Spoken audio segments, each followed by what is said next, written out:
Hello, this is Microphone Media. Please like, subscribe, and share. Thank you. ሰላም ጤና ይስጥልኝ። እንደምን ዋላችሁ፣ እንደምን አደራችሁ። በመላው ዓለም ላይ ያላችሁ አድማጮቻችን ሰላም ለእናንተ ይሁን። ይህ ማይክሮፎን ሚዲያ ቁጥር 2 ነው። ለማይክሮፎን ሚዲያ ቁጥር 2 አዳዲስ የሆናችሁ ደግሞ እንኳን ደህና መጣችሁ እያልን የሁል ጊዜ አድማጮች የቤተሰባችን አካል ሆናችሁ እንድትቀጥሉ አዲስ ቻናል ነውና ሰብስክራይብ ያላደረጋችሁ ሰብስክራይብ አድርጋችሁ የደወል ምልክቷን ተጫኑ፣ ኦል የምትለዋንም መጫን አትርሱ እያልን አድማጮቻችን እንግዲህ አሁን ከትግራይ ያገኘ ነው አንድ አስደሳች ዜና አለ። እሱን የሁለት ደቂቃ በትግርኛ የተናገሩትን ተሰሙትና ትግርኛ ለማትሰሙ ደግሞ እኔ ወደ አማርኛ ቀይርላችኋለሁኝ።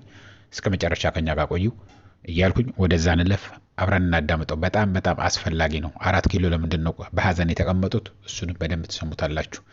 እንደዛ እያልኩኝ ወደዛ እንለፍ፣ አብረን እናዳምጠው።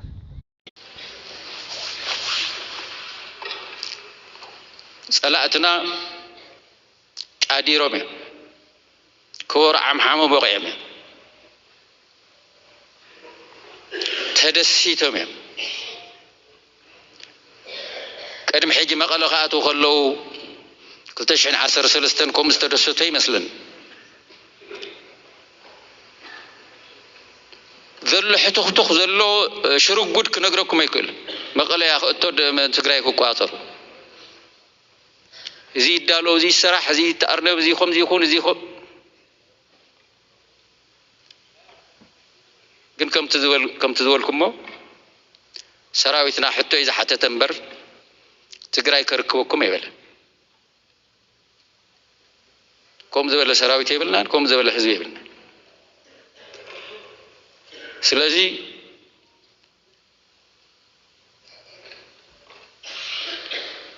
እዚ ድሌትኩምን ምኘትኩምን مخينو ዝተርፍ ስለ ዝኾነ ኣብ ዘይኮነልኩም ግዜ ተጥፍኡ ኢና ክንብሎም ዝግባእ። ስለዚ ከም ሰራዊት ምሳኹም ኮይና በብደረጃ ዘሎ መራርሓውን ነቲ ኩነታት ክንፈትሖ ኢና። ንድሕሪት ኣይንብልን። ንሕና እውን ዝኽኣልናዮ ክንጭነቕ እውን ኣይንደልን። ዘይንኽእሎት ሓቢእና ንጭነቆ ነገር ኣይንፈጥርን። በቃ ይንኽእልን እዚ ከምዚ ተፈጢሩ እዚ ኣይከኣልን ኩላትና ንፍታሕ ኢልና ክንቀርብ ኢና ነዋ። ትንኽእሎ ከዓ ክንገብሮ ካብ ልቢ ክንሰርሕ ኢና። ስለዚ ኣርሚ 22 በዚ ደረጃ እዚ ነቲ ጉዳይ ንኽትሪእዎ እና ከምዚ ንፍታሕ ኢልና ህዝብና ክንክሕሰለና ኢልኩም በዚ ደረጃ እዚ ኩነታት ክእለ ሓሲብኩም ዝገበርኩሞ ንህዝቢ ዘኽብር ምንቅስቃስ ካብ ልበይ ተሓጒሸ ካብ ልበይ ከምስግነኩም ይደሊ ይቕኒየለ። ስትል ለሁለት ደቂቃ የሰማችኋትን የጀነራል ዮሐንስ መዲድ ወይ ጆን መዲድ ምንድን ነው የምትለው? ትግርኛ ለማትችሉ ወደ አማርኛ ልቀይረው። አድማጮቻችን ጠላቶቻችን በጣም ተደስተዋል፣ ዳንኬራ ወርደዋል፣ ጨፍረዋል፣ በጣም ተደስተዋል። መቀሌ ለመግባት ዝግጅትም ጀምረው ነበር። ግን እኛ ሰራዊታችን የሚጠይቀው ያለው የሚደረግልኝን የሚቀርብልኝ ምግብ ጥቅማ ጥቅሞች ይስተካከልልኝ ነው እንጂ ትግራይ አሳልፌ ሰጣችኋለሁ የሚል አይደለም። ከሁሉ በላይ ደግሞ ይሄ ሰራዊት አጥፍተናል ይቅርታ ይደረግልን ብሎ ወደ ህዝብ መጥቶ ወደ አለቆቹ ወደ አዛዦቹ መጥቶ መናገራቸው ትልቅ ሐዘን ውስጥ እንዲገቡ አድርጓቸዋል ነው የሚለው።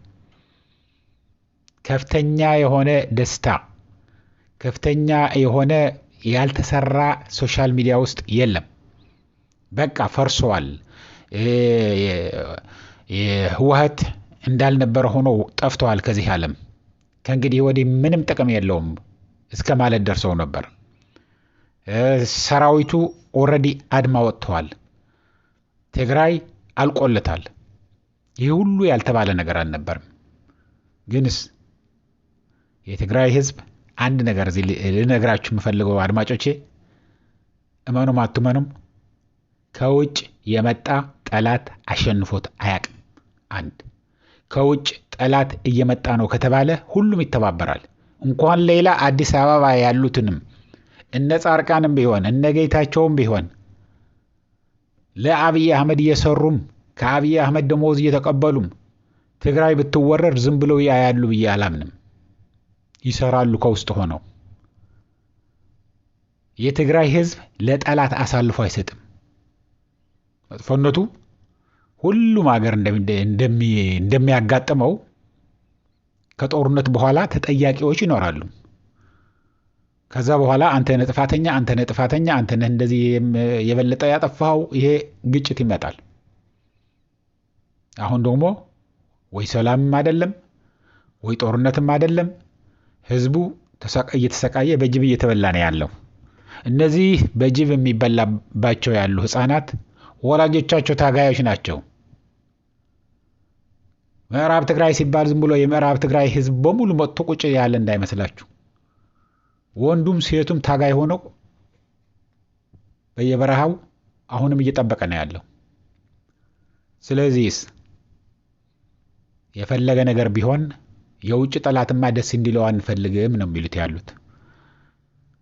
የውጭ ጠላት ደስ እንዲለው አንፈልግም። ምክንያቱም በትግራይ የመጣ ህይወትም አካልም ንብረትም ለመክፈል ዝግጁ ነን፣ አርፋችሁ ተቀመጡ ነው የሚል ያለው። ይህንን ደግሞ ለ4 ኪሎዎች ከፍተኛ ሀዘን ውስጥ አስገብተዋቸዋል። አድማጮች በተለይ ባንዳዎቹ እንደነገርኳችሁ እርግጥ የኔ እምነት ነው ከዚህ በፊት በነበረ እንጂ በአሁኑ ጊዜ እንኳን ነጌታቸውና ጻርቃን በሆድ የተገዙ ናቸው። ሱሰኞች ናቸው። ሱስ ያለው ሰው አይታመንም። ብዙ አይነት ሱስ አለ እኮ አድማጮች፣ እውነቴን ነው የምነግራችሁ። በዚህ በተለይ ባደጉ ሀገሮች ሱስ ዝም ብሎ መጠጥ ብቻ አይደለም፣ ሲጋራ ብቻ አይደለም። የሴት ሱስ ያለው አለ፣ ወንድ ከሆነ የወንድ ሱስ ያለው፣ ሴት ከሆነች የመስረቅ ሱስ ያለው፣ ብዙ አይነት ሱስ አለ ብቻ። ይሄ ሲሆን ምንድነው የምታደርገው? ሰው ወደማይገኝበት እንደሱ አይነት ብቻ የሚኖሩበት ከከተማ የራቀ ከህዝብ የራቀ አካባቢ ይሰራና ሪሃብ ይገባሉ። እዛ ጤንነታቸው እስኪስተካከል ድረስ እዛ ይቆያሉ። ያንን የሚመኙትን አሁን ለምሳሌ አልኮሆሊክ ከሆነ አልኮል የሚባል ነገር እዛ አካባቢ ድርሽ የማይልበት እልም ያለ በረሃ ነው፣ ሊወጣም አይችልም።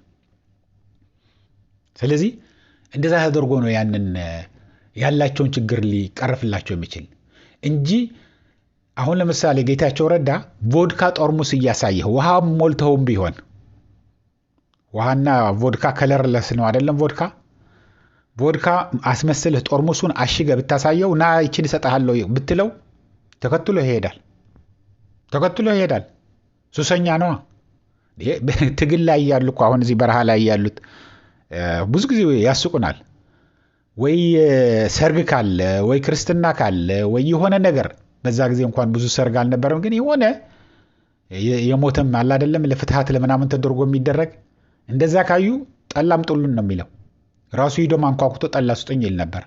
ሱስ መጥፎ ነው። እውነት ለመናገር በትግርኛ ምን ይባላል መሰለህ? አይትመካህ ተነሳህ ይላል። ምን ማለት ነው? መመካት ሳይሆን ንስሐ ግባ ነው። በቃ እንደዚህ ለምን አደረገ ለምን እንደዚህ ሆነ ምናምን ልትል አትችልም።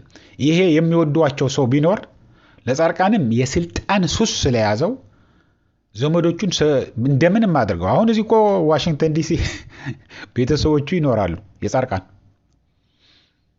እዚህ መጥቶ በቃ እንዳትወጣ የትም አትሄድም አንተ የ80 ዓመት ሽማግሌ ወዴት ነው የምትሄደው እንዴ? እኛም እኮ አፈርን። ያንተ ልጆች ያንተ ሚስት መሆኔ ያንተ ልጆች መሆናችን አጎታችን በመሆንህ ምን በመሆንህ እኮ አፈርን እኮ አሁንስ ማለት ይችሉ ነበር፣ አላረጉትም እንጂ ጌታቸውም እንደዛ። ስለዚህ እንደዚህ ነው ያለው አድማጮች። 4 ኪሎ ለአንድ ቀን ከፍተኛ የሆነ ደስታ የነበረው አሁን ደግሞ ከፍተኛ ሀዘን ውስጥ ተቀምጠዋል እንደምታዩዋቸው። እስከሚቀጥለው ጊዜ ድረስ ሰላም፣ ደህና ዋሉ፣ ደህና ደሩ። ቻው።